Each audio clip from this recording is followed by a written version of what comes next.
Concernant le rapport de la commission d'enquête sur le Burundi, présenté le 11 août 2017, il convient de rappeler que celle-ci,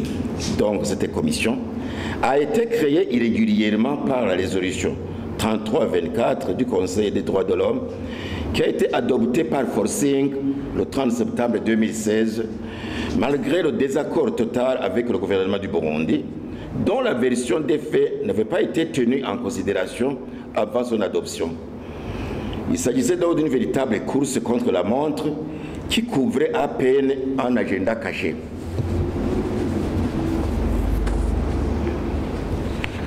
Cette commission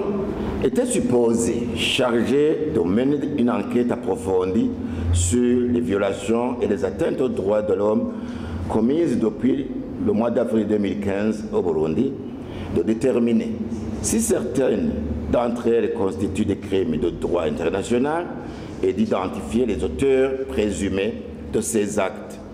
Le gouvernement regrette que ces enquêtes approfondies n'aient jamais eu lieu.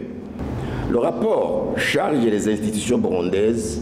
particulièrement celles ciblées depuis longtemps comme responsables de l'échec de toutes les tentatives de déstabilisation de la sécurité et de changement du pouvoir par la force, à savoir la tête de l'exécutif et des forces de sécurité. Le rapport s'acharne sur les victimes au lieu de charger les criminels et les putschistes dont les forfaits ont été commis au vu et au su du public, et curieusement, aucun de tous leurs crimes n'est relevé par les enquêteurs,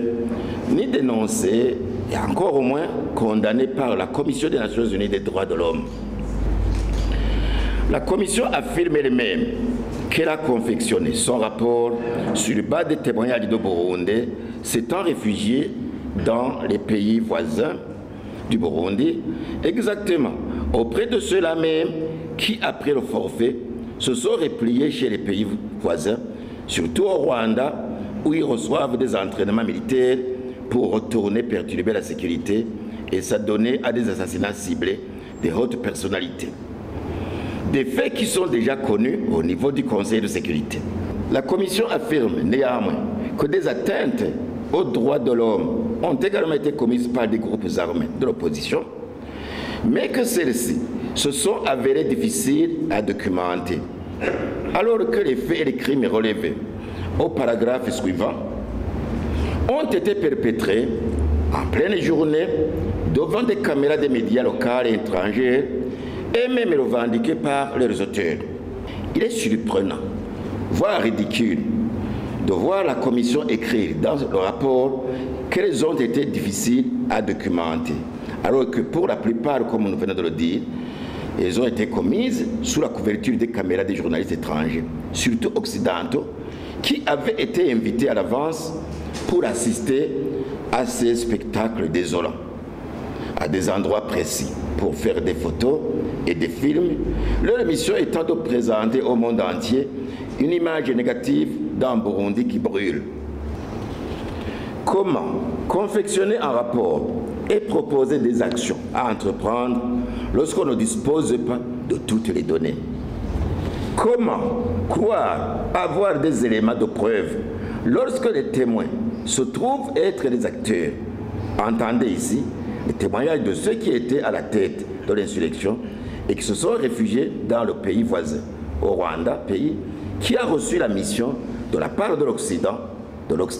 déstabiliser le Burundi. Ainsi que dans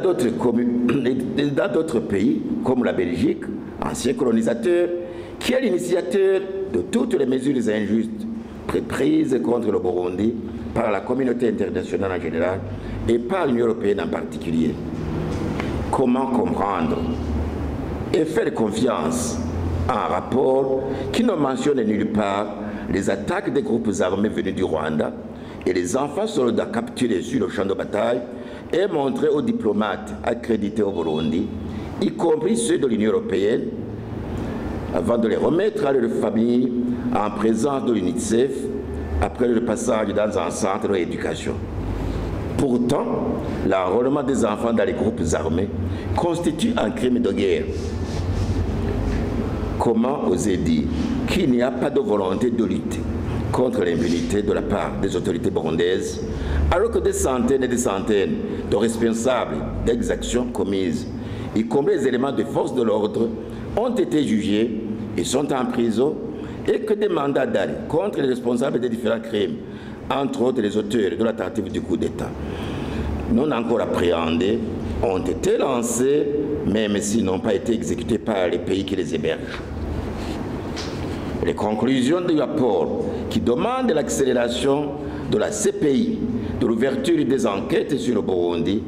viennent justifier et confirmer les appréhensions du gouvernement quant aux raisons qui étaient à l'origine de la précipitation et de la nervosité qui ont marqué l'adoption de la résolution mettant en place cette commission. Le gouvernement du Burundi a suffisamment expliqué pourquoi il n'a pas voulu collaborer avec la dite commission, car dès le début, il avait affiché ses intentions